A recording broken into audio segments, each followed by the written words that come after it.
Good morning, Patrick here from Complete Health.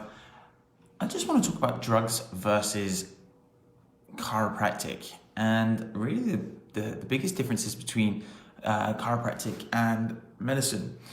So chiropractic is a completely drug-free profession. We aim to treat everything naturally without the use of drugs, pills, potions, etc. There may well be some nutritional advice and supplementation advice, but nothing that would involve drugs or surgery. It's almost all done by hand, done through rehabilitation, done through neurological retraining. It's all done by hand, which if you actually look at the Latin definition of chiropractic, chiro meaning hand and practic meaning to do or practice. Essentially, the direct translation of chiropractic is to be done by hand.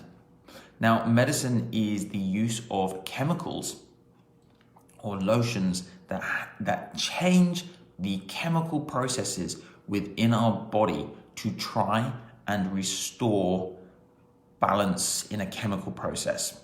Let's just call it that. Now, don't get me wrong, I am not in any shape or form anti-drug. I am anti-drug in the case where it is not necessary. Now, let's be very clear that drugs are incredibly helpful and medicine is an insanely helpful profession.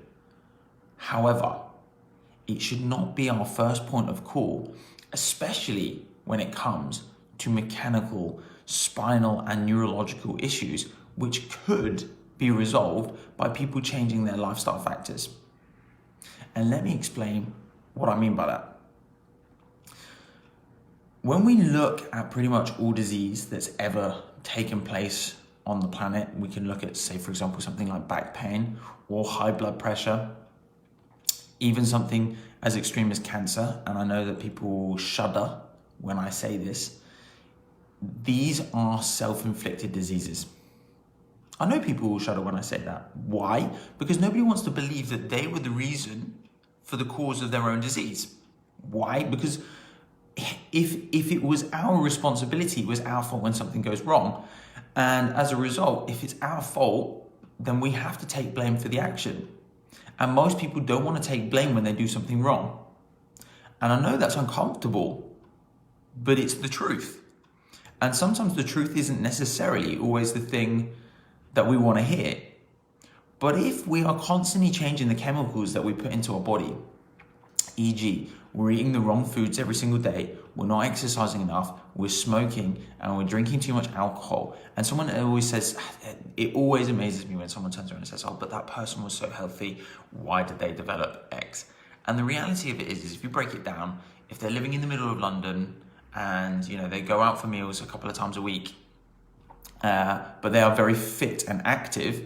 Yes, they're fit and active, so they're very good in that element of their life. But if you're living in the middle of London, have you ever considered how much pollution there is, which is why there's now a tax. There's now a tax on having cars in the centre of London to try and reduce the amount of emissions. Now, if that person is being exposed to that all day, every single day, and that is their environment, and their environment is toxic to their body, is it not fair to say that there is a risk that is involved with that? Now, would certain people be at a higher and lower risk?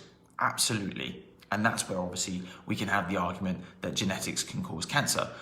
But if you do not expose yourself to the thing that will cause the disease, then we shouldn't ever have a problem. So chiropractic versus medicine, what are the main differences? Well, like I say, chiropractic is never going to prescribe a drug to try and solve a problem. So if we look at something as simple as blood pressure, certain blood pressures have been linked to problems with the spine in the upper part of the back and the neck and the shoulders, because that's where the nerves come from to those areas. But most things like high blood pressure are a lack of exercise, poor diet, and high salt, sugars, stuff like, again, smoking, cigarettes, alcohol. So would it be not more sensible to teach someone some methods to actually reverse the effects of the toxic environment so that they can actually start to reduce their blood pressure, as opposed to taking a pill that balances them back out again, but allow for them to keep doing the thing that caused for the blood pressure to rise in the first place. So by taking a pill and balancing out the chemical processes within our body, we are then restored to a state of balance for the heart and blood pressure, but at the cost that we've never actually resolved the problem. And because we've never resolved the problem, we allow that person to continue to eating, moving, and not doing things correctly. Their body will continue to deteriorate. Point number one. But point number two, now that we have a drug in the system, we have a chemical process. Now, what we know about all drugs, every single one of them, as far as I know, and I will be stand corrected if I am wrong, but every single drug that we put into our body has a side effect. Even paracetamol. Something as simple as paracetamol that you can collect over the counter has a side effect. Even stuff like skin creams and lotions, they have a side effect. The majority of the time, they'll cause something like irritability or itching in the skin, or say, for example, something with paracetamol can start to upset and irritate your liver if you take too much. Why? Because these chemical processes have to go through our body, and stuff like our liver and our kidneys have to filter out the excess of the chemicals. And because they're synthetic and not natural for our body has to work out how to get rid of them. But let's just say, for something example, if we take a drug that replicates something like adrenaline, for an example, because it's a hormone that everybody understands and everybody has heard of, adrenaline. And most people know when they get an adrenaline surge, because the first thing they'll start to feel is their heart starts to increase in heart rate. Their breathing will start to increase in breathing rate. Why? Because adrenaline is starting to get you fired up and ready to work through a process. Now, let's just say that someone's got low blood pressure and they keep dropping their low blood pressure. We give them something that helps to increase their blood pressure, something like adrenaline that will make the heart beat faster, which will increase someone's blood pressure. For an example, this may not be exact, because this might not be the exact drugs and stuff they use, and they may use different names for these kinds of things. But the point is if we give someone something that would start to bring their heart rate up, like an adrenaline synthetic, what it will start to do is have an effect on the heart and the lungs. But what a lot of people don't realize is that adrenaline will actually have an effect on other areas, and those hormones and stress hormones that we produce when we have that stress response, like adrenaline, not only do they increase our heart rate and our breathing rate, they'll start to slow stuff down, like our stomach and our digestion and our kidneys, and it will redirect blood flow into different areas. Why? Because the body in a state of arousal needs those kinds of processes to take place, because this is how we survive. So if we put our body under continued and excessive stress and then give ourselves a drug to allow ourselves to continue putting ourselves under stress, guess what happens to our body? It breaks down and it becomes sick. And this is why diseases start to take place, because rather than look and understand and address the problem, we continue to let our body work in those times or in those areas where actually we're starting to break ourselves down, and we're starting to cause sickness, and we're starting to cause disease, which is why when people get to me, it takes so long to fix. Why? Because we've been allowed. I've just seen a lady last week who has been having the same problem in her lower back for over 10 years. And she's been seeing practitioners, and the practitioner will get her out of pain and then say, see you later. And then she goes back when she's back in pain again, and he'll do some work. Now she's going back to that same practitioner and they cannot get her out of pain. Why? Because it's been allowed to progress so much, because rather than actually balancing and correcting long term, it's almost a little bit like, we can use therapy a little bit like drugs. We can balance the chemicals, the muscles just about enough, but we've never fully resolved the problem. And the way that I would always describe this is, just imagine if you had a leak in your sink. If you had a leak in your sink, what would you do? Would you fix the leak or put a bucket underneath the sink? Now, if we look at the bucket going underneath the sink, this is essentially a drug. It covers up the problem, but at some point, if that leak is strong enough and we never empty the bucket, what's eventually going to happen? It's going to overflow. And this is typically what happens when you see people that never clear up their environment, when they never clear up their act, and they're allowed to continue to live in a bad environment, not exercise, not eating, not doing the right things. So they take a drug, the drug works for so long, and then all of a sudden it stops taking effect. The bucket overflows. And what do we end up having to do? Put another bucket down.